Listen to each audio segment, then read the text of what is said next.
Well, it's Dad's 90th birthday, and happy birthday, Dad. Happy birthday, Dad. Yes. And so Dean and I thought that it would be a good idea to kick around a few memories, impressions. Impressions? Yes. No, not those kind of impressions. 90 years. Are we thinking we're going to go through each of his 90 years?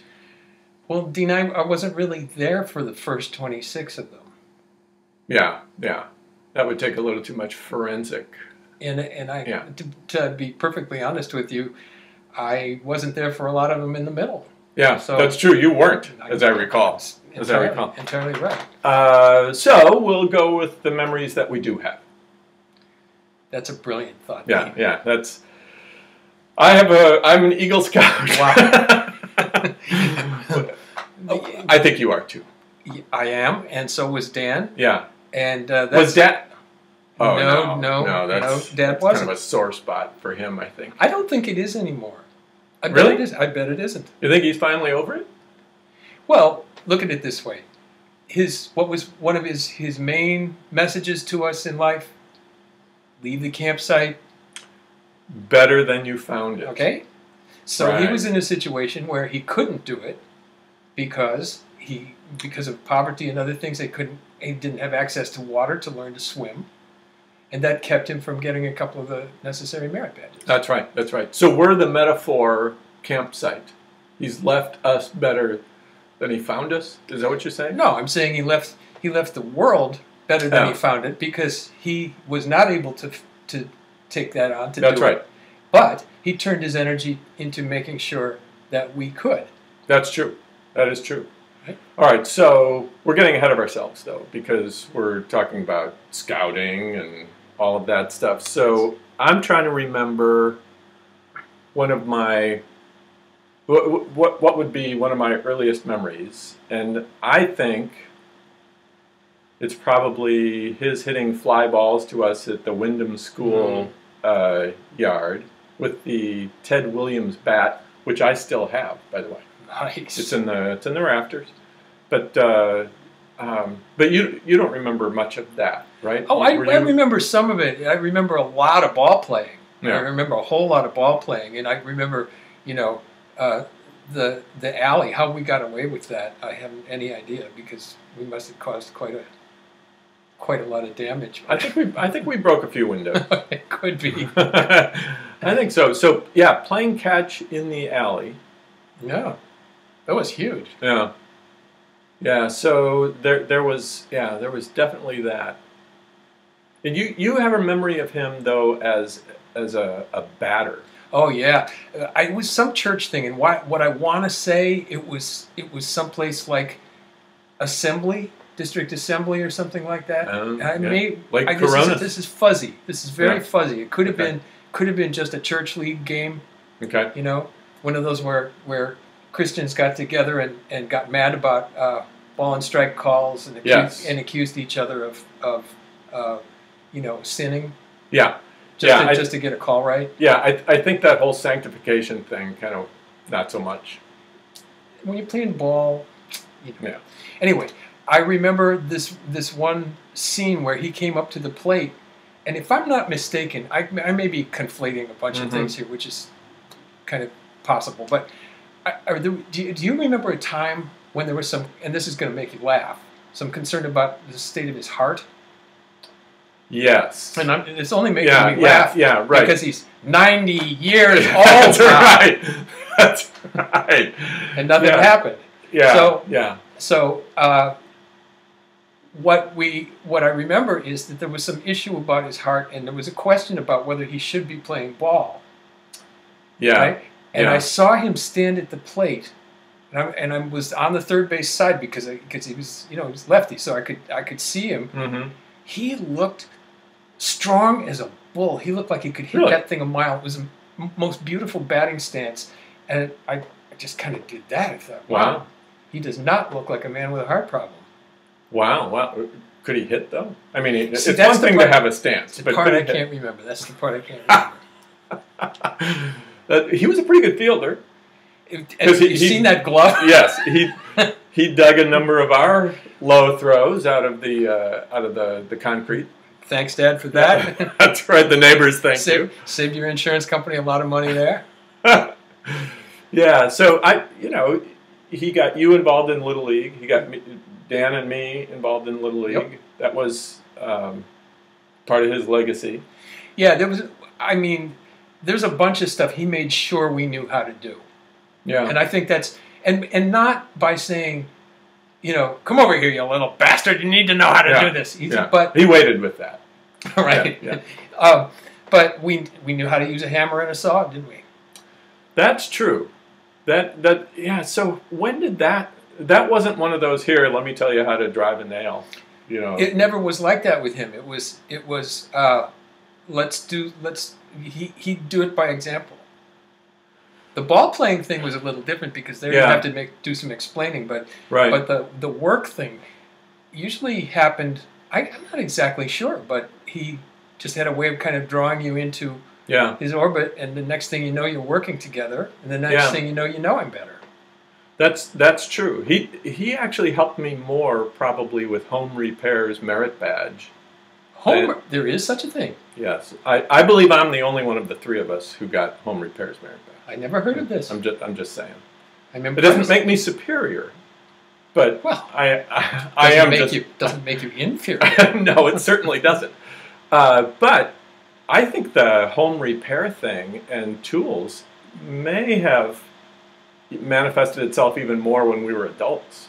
Oh, certainly, when we had our own pied à terre, as 'twere, or our homes. That too. Yeah. Yeah, because I remember he came to visit the house that I had bought in Detroit, and he had all these tools with him. And so, we just started working on the house together. So I do have to tell you this, that it was while I was in the basement at the Grand Avenue house trying to build something at the workbench down there in the laundry room. Remember where I'm talking about? Absolutely. Where I was actually drilling using the electric drill. An electric drill? An electric drill. Okay. In Dad's basement? Maybe it was a manual one. Sure. I don't know. It could be. But I have all the old tools. Okay. Well, maybe it was the manual one. But this is actually... Yeah. Oh, you know what? It was that. But that's when he comes down into the basement while I'm drilling. Make sure you got that image. Yeah. And he decides this is when I need to know about sex. Good on you, Dad. While I was drilling. I'm just saying. Yeah, exactly. My goodness. I'd say non sequitur, but... Yeah, I think I may have brought something up at the dinner table that showed perhaps some ignorance, perhaps some curiosity. And so the tape that I played in my mind is that then after dinner, I'm down in the basement drilling. And I promise. You were grinding it right in there. I was grinding, and he comes down, and I'm all into that. Yeah, I was into the hole that I was making, and he must have said something. I didn't really hear him, so the lights flick on and off. That was their way of trying to get your attention. Okay. Lights flick on and off. I look over and he just starts... The drill went limp in your head? Yeah. Anyway, he just starts explaining. There was no build-up. There was no foreplay. There was, nothing. And then, okay, you understand? Yeah, I think so. And then he just left. Went upstairs and said... Yeah. Took care of it, Barbara. Yeah, exactly. So I've been wondering, what was the conversation I can't imagine. that went on upstairs before he came down and interrupted my drilling? And not for the last time. No, that was, I promise you, that was the last time he interrupted that. Oh. Okay, then. When did he tell you about sex? I can't remember. Or did you maybe tell him? Well, I did not tell him, that's for sure. I don't remember. I don't remember at all. All right. See, that's a problem. There's a whole lot of stuff I don't remember. But that's a beauty. Yeah. I wish, of course, if I'd been drilling, I probably would. Yeah, exactly. Now, he defended you on a few things. I remember you got into a fight, right, on the way home from Anthony Junior High School. Well, yes, and that carried over into coming home from Blake. That's when it really got to be. And that's when he got involved in it. Oh, okay. And didn't you hurt one of the Russell boys, Robin Russell? Robin Russell hurt me. He called me a son of a bitch, and Can we say that on this? What, bitch? Yeah. I don't know. Maybe not. We'll fix it in post. He called me a son of a bitch, and I. Robin did, not Dad. Robin did. Yeah. And I knew it wasn't. I knew it wasn't right at the time. I got angry and decided you weren't going to insult my mother like that. Oh, what an honorable person you were. Got my finger broken for it. Now. But I can play all right with the other 9. It's okay. Good. Yeah. Good. The story you're referring to was a story that you remember my old trumpet case? Yeah. The little narrow case with the bell that came out like this at the end of it.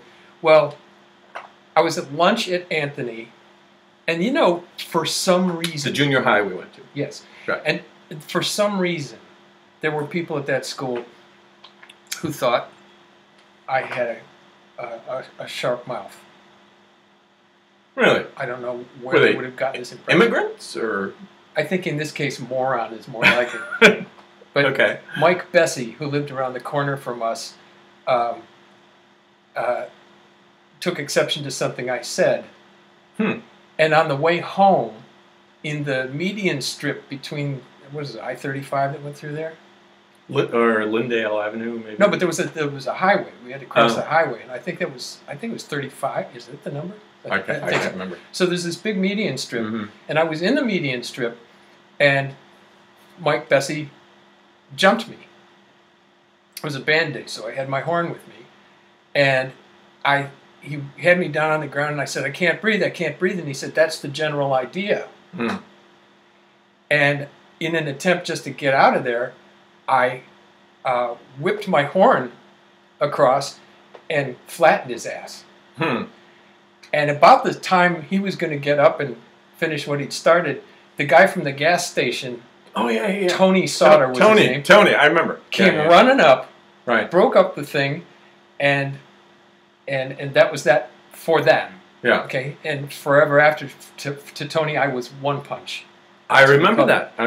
But this, and Dad, this really is about you eventually, because what happened is then I went to Blake.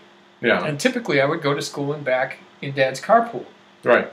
With Lil Serene, I think. Yes, and Blodwin Lloyd, is that her name? Blodwin. Or was it that guy? Remember the guy who did you ever go with the guy who smoked cigarettes in the car and it always smelled like barf in his car? I don't remember that. He was really disgusting. Jim something or another. I can't remember, but man, it was really, really nasty in there. Anyway, I don't remember which carpool this was. Okay. So this one day, I took the bus from Blake that came down to South Minneapolis, and it meant I had to walk from, I don't know, over 50th and Lyndale or something like that. So I'm walking down Harriet. Was that the next street up? I think so. I'm walking down Harriet, and I walked past Mike Bessie's house, and he was in his front yard, and he decided we were going to finish the conversation we'd had a year or two earlier. Yeah. And he said, I'm not going to fight you. I'm not going to fight with you. And I just kept walking. Were you carrying a horn case by any chance? I was not. I was carrying books. He said, put down your stuff. You're going to fight with me. And I said, I'm not going to fight with you. Right. And so he knocked me down. Right. And I got scuffed up a little bit. Right. And that was that. And I went home, and Mom said, what in the world happened to you? And I said, this guy did this thing. I was attacked on the way home. Well, she didn't take kindly to that, but when Dad got home, he called the police. Wow. He called the police, and these detectives came over, and... That's why they were over. Seriously, I remember detectives coming over to the house, but I couldn't remember why. And they didn't find the meth lab. I'm so Wow. Anyway, Wow. so yeah, these cops came over, and Dad, I think he called up Mike Bessie's father Mm-hmm. and read him out and told him that, Mhm. that this wasn't going to happen anymore and that his kid needed to apologize, and the cops actually went over there. And the next thing I knew was because Mike had threatened me. Oh, yeah. And so the next thing I knew, the phone rang and it was him calling for me.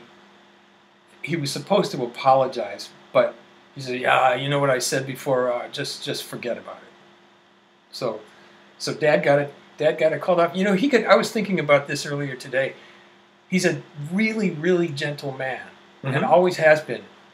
But if you cross a certain lines, Yeah. what you run into is a wall of Swedish righteous indignation, That's true. That's true. and that's not a place you want to be. No. It's it felt good to be defended. Oh yes, You know, I remember getting pulled out of the commencement line at Mid America because people thought I had a smart mouth. what is it with these people? I don't know. I don't know if that was a Swedish DNA thing or it could have been the Irish thing from Mom. It could have been Blake School. Everyone else could be delusional. But Well, they are. they are. But for whatever reason, oh, I know why.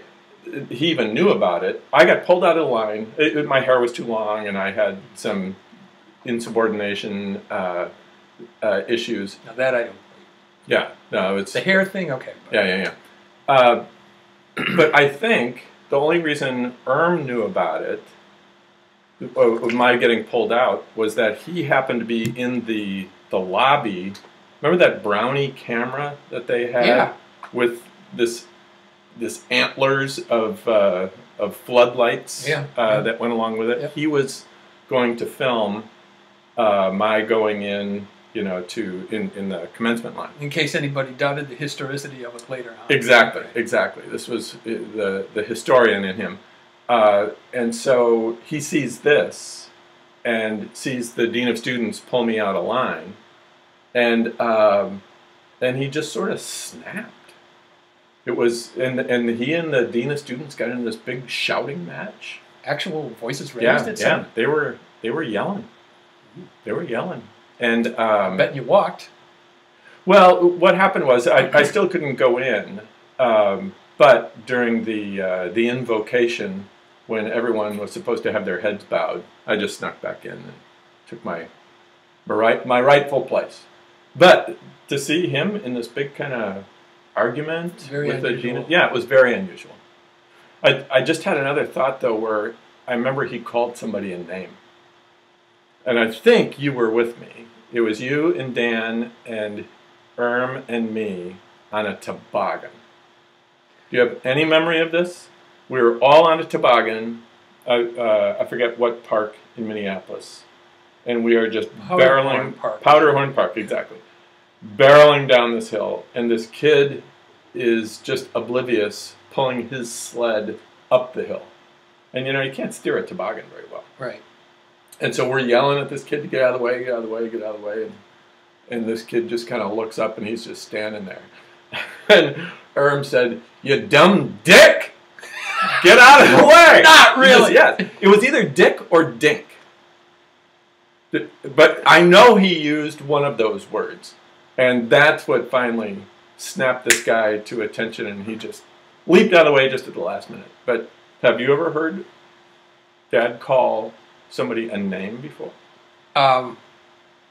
He called me an ass once. What had you done? Well, when I was 18... Or do we need to clear that up in post as well? No. When I was 18, I registered for the draft, as you did. And I registered as a conscientious objector. Mm-hmm. I was supposed to register as a student. Right. I registered as a conscientious objector. Right. And I didn't tell Mom and Dad that I had done that. Right.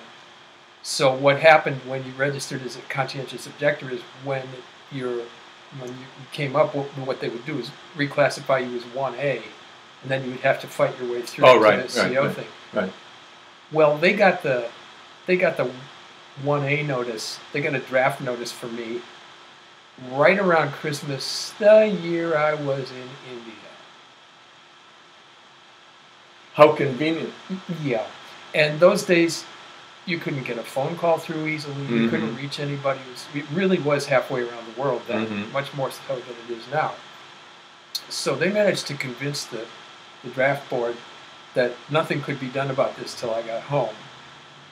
And so when I came home, I had to tell him what I had done. Right. And he was livid. He was absolutely livid. He had worked so hard to keep us away from all that. Yeah, yeah. That was the last thing in the world he wanted any of his guys to have to deal with, was that kind of violence, right? And that kind of threat. And he called me an ass for what I had done. And I don't remember what there was an adjective before it, but I don't remember what the adjective was. And then we went down to the draft board together, and the nice lady at the draft board listened to all of this soap opera and said, well, here's the way we do things. You take the deferment that they're organized by numbers, and you take the highest number deferment you're qualified for. Now, you are enrolled in school, and therefore you qualify for a 2S student deferment. Well, see, my deal at the time was that this was basically racist. Right, right. And you had your principles. I did. And at the same time, I was causing a lot of trouble at home over a lot of these principles. And so she said, so what you should do is take the student deferment now. We're just going to change this. And then when that expires, then you go through this whole process. And so I agreed to that. And we all lived happily ever after. It was beautiful. Yeah. There were no bumps or wrinkles. No ripples, not a one. Not a one. Yeah. But he was really angry with me about that. Yeah. But those moments of anger were so infrequent. Infrequent and usually very understandable if you thought about it. I mean, think about the times where he could have been angry. I'm thinking of... Wait. Does it have to do with a car? Well, you know what? Those are so cliche in our family anymore. That my car... So I crashed Mom's car into Dad's car. So... Okay, but that's water under the bridge, right? The one that came to my mind more recently was in the DuPont house. I had come home and was, I don't know, it was a vacation or something, and he had bought a used, or maybe it was new, air conditioner for the office that he had, where he counted the church's money and where all that embezzling took place, remember? He doesn't like it when you talk about it. Sorry. Anyway, where he licked all the stamps. Okay? Yep. Is that better? That'll do. Okay. So he had gotten an air conditioner for that room, no doubt to keep the laundered money cool. And so I was helping him. It took two of us to carry this air conditioner up into that room. Right. Remember, that's a big, high, the second story. And we got the thing in the window, but the window wouldn't open quite far enough for it to fit snugly. So, and, we had both tried to push one of us was holding on to the air conditioner, one of us was trying to push the window up. And he decides, I'll go down, get some WD-40 or something like that, a lubricant. And not that you no, I knew you were going to go there. And so, as a young virile man, I decided after he leaves the room, I'm sure I can get this window up. So you did? Oh, I got the window up, but the air conditioner just boom went right out the window. Gravity took over. And it just crashed into a million pieces into the driveway below. And all he heard, of course, he was just on his way down the stairs. He hadn't even gotten all the way down to the garage or anything. All he heard was this big impact crash, yeah. Yeah, I was glad he wasn't under, walking down there, or he wouldn't have made it to 90. We wouldn't be having this party. Yeah. Anyway, but anger, would I have been angry? Yeah, I think so. But anger, I don't know, that wasn't really his default position. Especially not where we were concerned. True. Now, I don't know what he was like with anybody else. No, he got angry with the college president when the president wrote a letter about Dan, back to the house. And so I remember I'd walk by his room when he'd be typing a rebuttal to the college president, and maybe sometimes typing a letter to you. And this is what I would see. He'd be sitting at this typewriter, and he'd be gesturing. You could see he was rehearsing the argument in his head, and he wasn't saying anything, but he was just kind of doing this, and then he'd type for a little while, and he'd kind of do that, and and then it just helped him. Right, but he clearly stood up for us. He did when the time called. This is one I haven't thought of in a long time. At Kalamazoo College, there was always this issue of getting the loans taken care of by the time classes started and all that. Mm-hmm. And I went, and it had to be a winter term.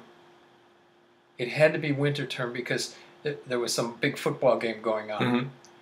And I couldn't get my meal card because something hadn't gone through quite yet. And so they said I had to see Dean Long. And I went into Dean Long's office to talk to him about that. He was completely absorbed in this football game and told me there wasn't anything he could do about it right then. So I went and called Dad. Yeah. And the next thing I knew, I had my meal card and an apology from Dean Long. Nice. What do you think of that? Nice. Yeah. Yeah, so he comes across as this kind of quiet, gentle soul. Yep. And yet can deliver the goods when need be. We're going to take just a minute. Okay. To make sure this is recording, and it is. Good. So there are a couple of other things I was thinking about. He was sort of an environmentalist, Very much so. Very much so. What do you remember about that? Well, at the risk of repeating myself later this weekend. That's all right. I used to, we'd go to school and kids would be coming home from hunting trips and all that. And I said, Dad, these guys are out hunting deer. Why don't we do that? And he'd say, and this is as close as I can remember to what he would actually say. They're so bloomin' pretty. Why would I want to hurt them? Wow. Yeah. And do you remember fishing with him? Yeah. Do you remember ever seeing him with a line in the water? No, he was usually putting minnows and stuff on our hooks. Exactly. He was baiting our hooks. Right. He was taking command of the boat. Right. If we did catch things, he would help us clean it. That's true. But I never saw him put a pole in the water. No, put a line in the water. No, I think you're right. That and of course the height of his ecological sensitivity was the fact that if there was scrap wood around, yes, that had to be recycled in the fireplace. In the fireplace, yes. Yeah. The garage. We're not going to think about the air quality from that. That's a whole other thing. But the ambiance in the house was très belle. Come on, speak English. Okay, you're in America.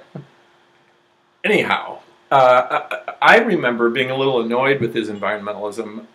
Really? Yeah. Canoeing. We'd go canoeing either on Lake Harriet or Nokomis or the Minnehaha Creek, and he always had a landing net with him. Mm-hmm. And of course, the first few times you think, oh, in case a large fish goes by and he can just kind of scoop it up. But no, it was to pick up trash along the bottom of the lake. You saw a bottle or a can or something like that. And so by the time the canoe would get back to shore, it would be this garbage scow. Yeah, exactly. Well, you've reminded me of two things. Tell me. First, I'll connect with that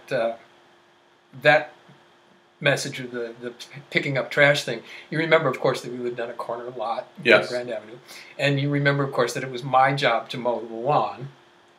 And maybe you do or do not remember that Dad would routinely come home and cut the lawn after I had done it. Yes, yeah, but he didn't call it cutting the lawn. He Touching called it it up. touching it up. Yes, Yeah. I understand it. But it I would. understand, but it was the entire He lawn. touched up the entire lawn. Yes. Right. I do remember that. And then we would sweep along the street? curb, Oh, yeah. along the curb, right? What was the purpose of that? I can explain I- as it was explained to me. I am all ears. I said, Dad, they pay people to do that. He'd say, yes, and if everybody cleaned up in front of their house, they wouldn't have to pay anybody to do that. So it was a job killer. Yeah, He was a job killer. Yeah, so he did hate laborers, Yep. obviously, except when they were his kids. And No, I went on strike one time. I don't know if you know. I do remember. I just thought, this is absurd. Right. I don't make enough to do this, and all I got out of picketing in front of the house was him and Mom taking pictures of it. Well, it was damn funny. I don't think it accomplished much. The other place that story was taking me was canoe related, and everybody knows this is coming, so there's a drum roll beginning right about now. I believe you did a rap song. I did, and that would have been About for his this. 60th birthday, if I'm not Yes, mistaken. it's part of the Lost Tape series. We have no. Nobody has a recording of it. No, Yes, I sorry. did. Well, I think you were beatboxing for me. I was. And anyway, we were out in the canoe together of an evening, dusk. Was this like Lake Harriet? It would have been Lake Harriet, probably. Yeah, Right, most okay. likely Lake Harriet, because that's where we had the canoe, right? Right. Correct. The dock, the private canoe dock, Yes. and Dad had to pee, so he basically just got himself up, hauled it out, and wailed right over the edge of the canoe. Did he was standing in a canoe, or I don't recall if he was standing or if he'd gotten up on his knees, but he probably was standing because Dean. That thing was no joke. Did he say anything about the temperature of the water, or how deep it was? He did mention the depth. Yes. And I nearly did it right into my shorts. he just took a whiz in the middle of the lake. He just hauled off and cranked it. Yep, right there in the middle of the lake.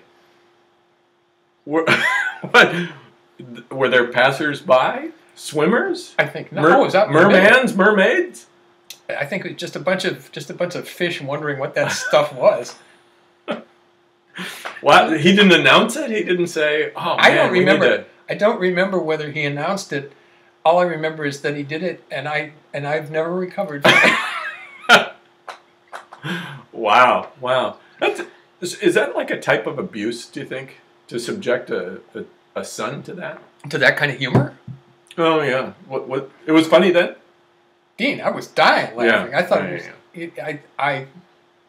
I think he was laughing too by the time Yeah. he got himself put back together and holstered in again. Oh, my. He's going to be so proud of us. Yeah. Okay, so what do you think? Or we know why all three of us got Eagle Scouts, because he felt like he came so close, that kind of Maxwell Smart missed it by that much kind of thing. So he wanted to make sure that we had Eagle Scouts. But surely there was more to it than just because he couldn't. Oh no! It's not just that he couldn't. I believe that he thought that this was an important passage, rite of passage for us, and that he thought, along with a lot of other things, that it would enhance our the respect we were going to get in the community. Mm-hmm. That I think he thought it was one of those things that could lead to something better in school, something better on the job, and also just the kind of training that it gave us, to learn a bit of self-reliance, to learn how to function with other kids from other completely different backgrounds out in the woods. Mm-hmm. How to, I mean, these are all really good lessons. Yeah. Yeah, and interestingly, then when Minneapolis First Church of the Nazarene started a troop, he went out and brought in kids who otherwise wouldn't have had any kind of a scouting experience. It wasn't just for like his kids or the kids from the church. I remember Mondays we would go out and pick up kids Who was your favorite? well, the Vita boys were probably the ones who barfed in the back and didn't tell us, the back of the car, I mean, and didn't tell us. Why? Who was yours? Charlie Lundberg. Charlie Lundberg. No, but I don't remember which troop he was. Was he 64? I think he was with your troop at the Methodist Church or the Lutherans. Or I think about Charlie. whatever, godless. I wonder what heathens. Yes. Yeah. I wonder what happened to him. I mean, that guy was priceless, with the stutter, and some of his just little quirks. Yeah, he was a quirky guy. You know what he was? In some ways, he was like Bizarro Dan. I mean, he referred to his. You remember how Dan used to garble words and things like that? Yeah. But it wasn't that he garbled them. It's that he had his own spin on how to say things. And Charlie Lundberg called his uniform his costume, That's good. which I've never forgotten. Yeah, that's good. That's good. But it does make the point though that Dad always had kind of a soft spot for the outlier. You bet. The folks out on the margins. You bet. Where do you think that came from? From his childhood, dude. My- Because they were scratching. They were poor. Yeah, right. And they went from a kind of affluence to this poverty. I mean, the stock market crashed when he was 5, dude. Yeah. And I don't know that you ever really get over having your mom die, when you're young. No, I can't imagine that. So how do you think that kind of marked him?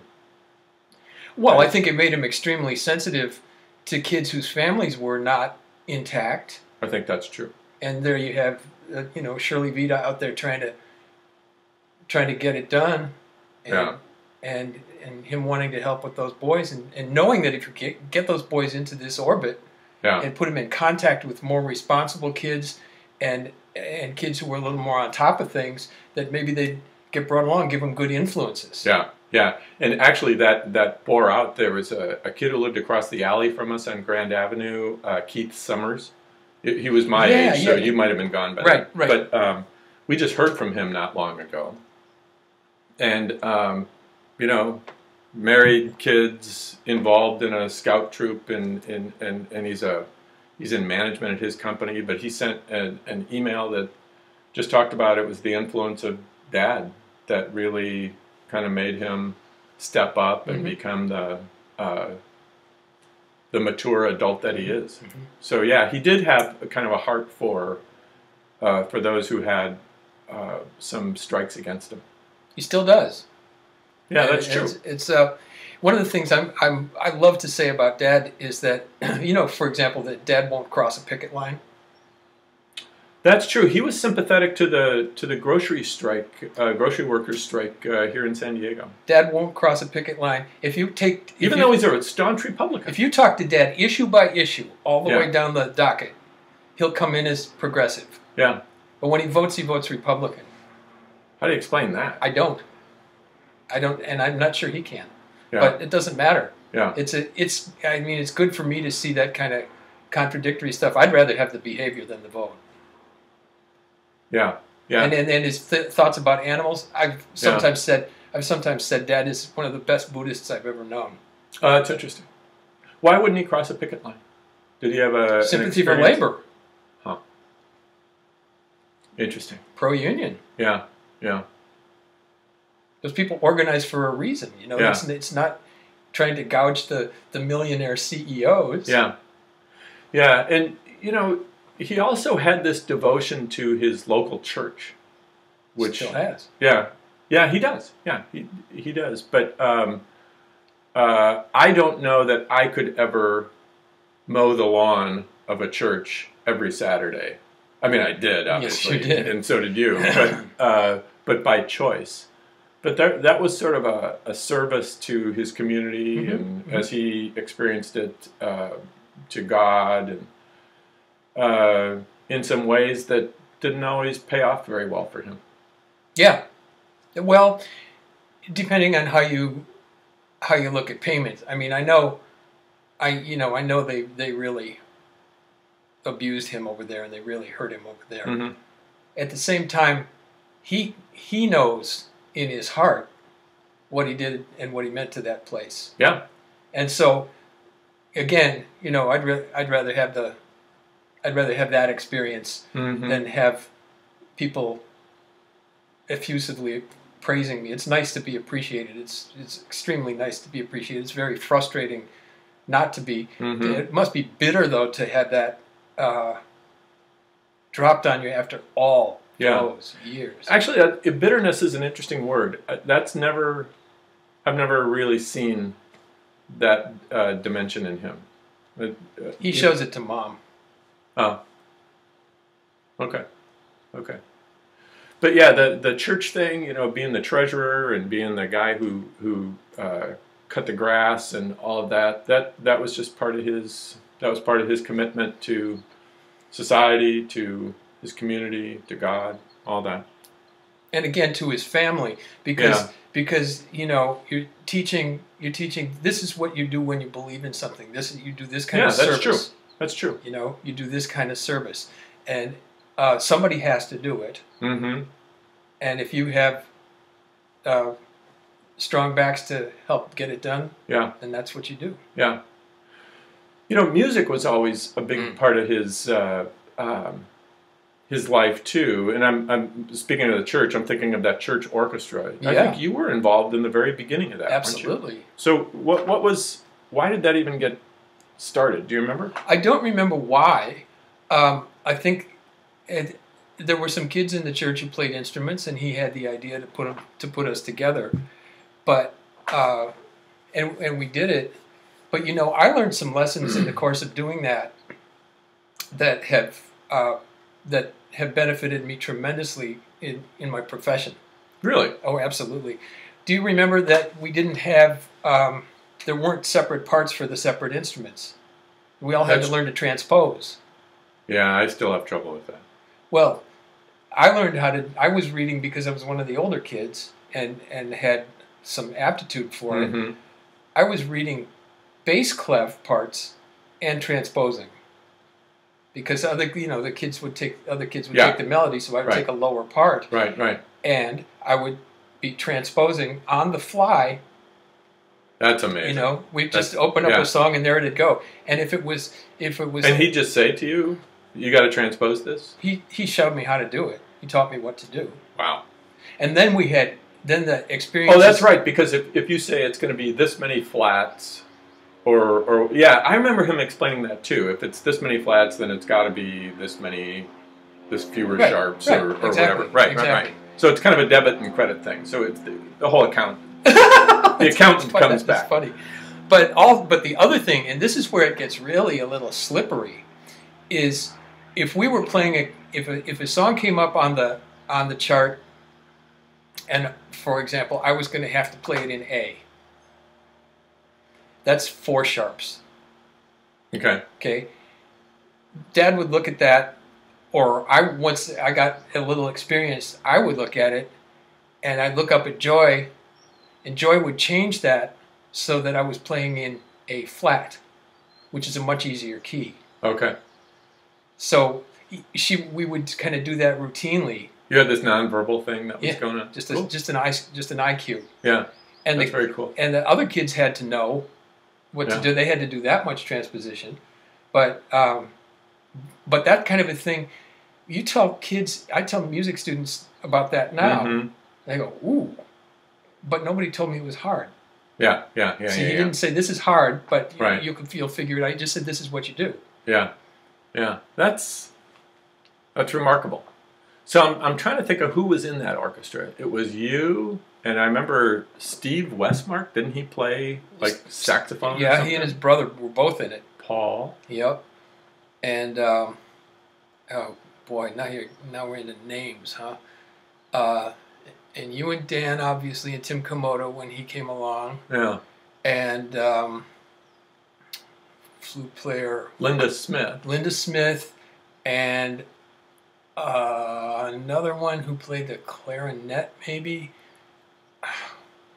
There was a Debbie Peterson, I think, played some maybe woodwind. And wasn't there a Blair in it? Yeah, probably. Actually, I'm sure he's naming while he's watching. Oh, yeah, this, no, he's naming all the people. Exactly. He remembers all of them, and I can't say I do. But that was a really, really good experience. It was. I only remember one song that we played, and that was "Wonderful Grace of Jesus." Oh, that was a big one. Yes. Yeah, we probably did that as an offertory lots of times. Yeah, it was kind of our fight song, I think. Now, was that more the orchestra, or was that our brass quartet? No, I think it was the orchestra. We may have done it the quartet. You know, the quartet. Faith of Our Fathers. That was a big one too. Yeah. The quartet was interesting in that. Remember, he tried to teach me how to play the trumpet. Right. And then I got my teeth knocked out. So. And your jaw broken, by the way, which we only found out recently. Yeah. But thanks for the card. And it was Erm who figured out the bigger mouthpiece of a baritone. So you got the same fingering as a trumpet. Right. You just read the bass clef instead of the treble clef. And it was him who figured out that you could still play an instrument. Just because I got my teeth knocked out didn't mean I couldn't play an instrument. He figured that out. And the rest is history. It is history. It is definitely history. But that was actually pretty smart. You know, to adapt in some way so that he still had everybody playing. You bet. Some kind of an instrument. You bet. Very smart. I think he overreached, though, when he had us try to play some piece out of Handel's Messiah.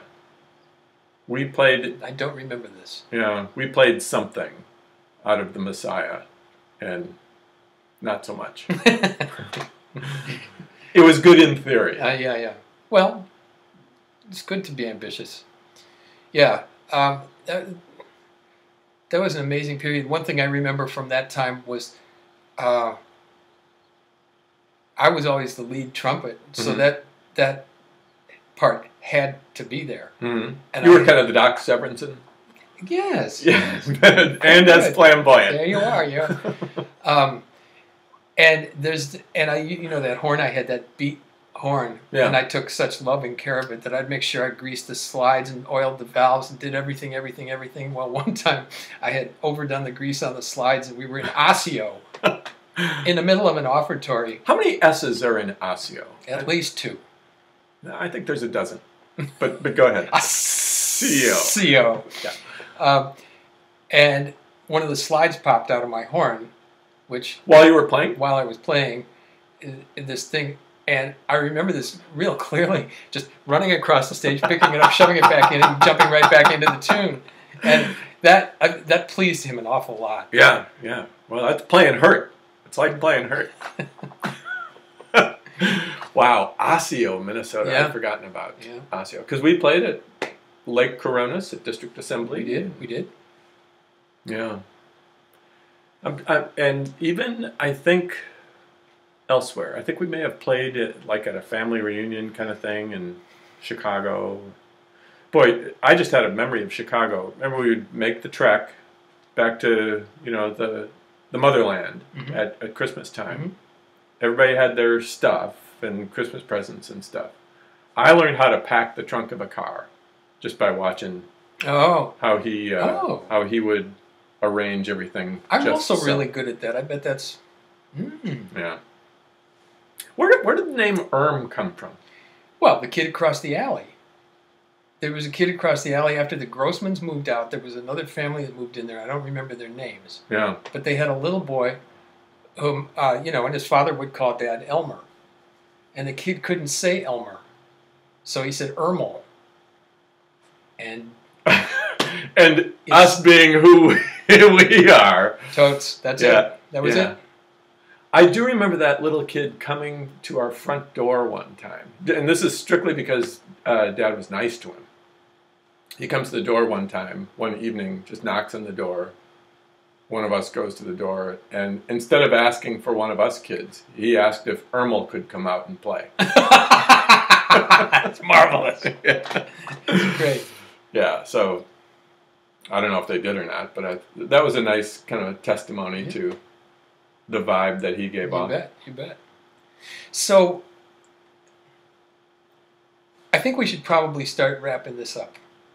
And one way we could wrap it up would be to remember some of the terse epigrams that he used to bestow on us at critical moments. Yeah. For example, Driving? Are you thinking about driving? And you go ahead. With great, with great, help me. Opportunity? Yeah, is that it?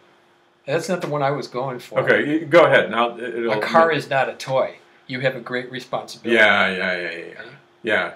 I was thinking maybe I lapsed into Spider-Man, I think, just for a second. Could yeah, be. But the car is not a toy.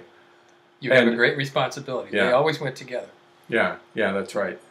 I do remember his, when he would pray before we would leave, he would always pray that God would keep the other guy on his side of the road. I remember that. And I remember you can choose your actions. There it is. But you can't choose your consequences. Yes. That's the one. That's the one. Yeah. Actually, what I've found out later in life is that there's often not any way to tell what those consequences are going to be. Yeah. Very unpredictable. So maybe he was trying to introduce us to Heisenberg's uncertainty principle, even at that age. Or the second law of thermodynamics. Well, okay. Do I need to explain that? No. Yeah, there were the great responsibility, the choose your actions. I think whenever we were driving with somebody, he would say something about that they were carrying precious cargo. Yep. I don't know what that meant exactly. He had smuggled some snus into our bags, but what some of his other cliche-ish. Yeah, they weren't cliches because they were life lessons. They were life lessons, and they were always inspired in the moment. I got nothing. Well, happy birthday, Dad. Happy birthday, Dad. 90 years. 90 years is quite amazing. And we'll, given how long your grandfather lived, we'll see you in 5 years. Yeah, that's good. That's good. You're a good dad. You've always been a great dad. Yeah. And we love you lots. Love you, Dad. Happy birthday. Bye.